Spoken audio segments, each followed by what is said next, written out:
Hi friends, welcome to our channel. నేను మీ MPR.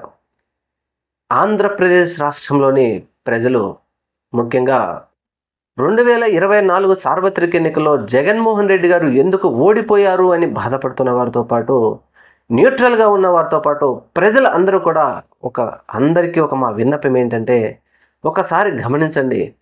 2024 సార్వత్రిక ఎన్నికల్లో గెలిచిన కూటమి ప్రభుత్వం ఆ రోజు నుంచి ఈ రోజు వరకు జరుగుతున్న పరిణామాల మీద, లడ్డు వివాదం దగ్గర నుంచి, సింహాచలం దగ్గర నుంచి, తిరుపతిలో చనిపోయిన దగ్గర నుంచి, మహిళల మీద, చిన్నపిల్లల మీద జరుగుతున్న హత్యలు, అత్యాచారాల దగ్గర నుంచి, వైఎస్ఆర్సీపీ సోషల్ మీడియా యాక్టివిస్టుల మీద జరుగుతున్న హత్యల దగ్గర నుంచి, అత్యాచారాల దగ్గర నుంచి, మాజీ ఎమ్మెల్యేలను, ఎంపీలను, మినిస్టర్ల దగ్గర నుంచి అరెస్టులు చేయడము, కేసులు పెట్టడము, అలాగే కార్పొరేటర్లను, జెడ్పీటీసీలను లాక్కోవడం లాంటి కార్యక్రమాలన్నీ జరుగుతూ ఉన్న సమయంలో ఈ కార్యక్రమాల మీద, ఈ ఘటనల మీద ఏ ఒక్క మీడియా సంస్థ అయినా మాట్లాడిందా?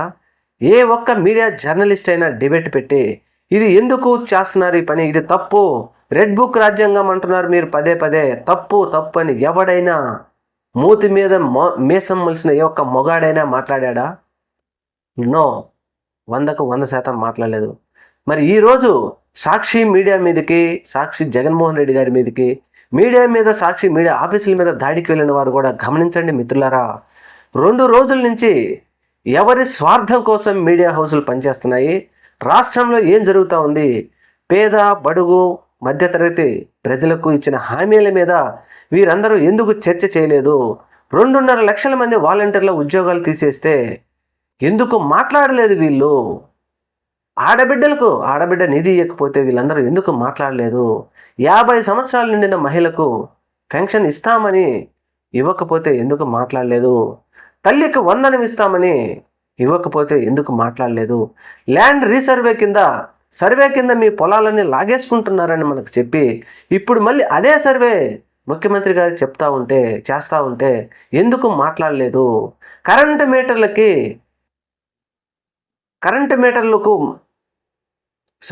ట్రాన్స్ఫార్మర్లకు మీటర్లు బిగిస్తూ ఉంటే ఎందుకు వీళ్ళందరూ మాట్లాడలేదు? ఎక్కడ దాక్కున్నారు? ఏ హౌసులలో దాక్కున్నారు? ప్రజలకు ఇటువంటి అనుమానాలన్నీ కలుగుతూ ఉన్నాయి. రైతులకు రైతు భరోసా కింద రాజీవ్ ఆరోగ్యశ్రీ పేద ప్రజలకు తీసేస్తే, ఇంటింటికి రేషన్ బియ్యం ఇస్తూ ఉంటే వాళ్ళని తీసేసినప్పుడు ఎక్కడ దాక్కున్నారు వీళ్ళందరూ అని ఒక్కసారి ఆలోచన చేయండి మిత్రులారా. ఎందుకంటే ఎవరినో ఉద్దేశించి ద్వేషించో చేయడం కాదు.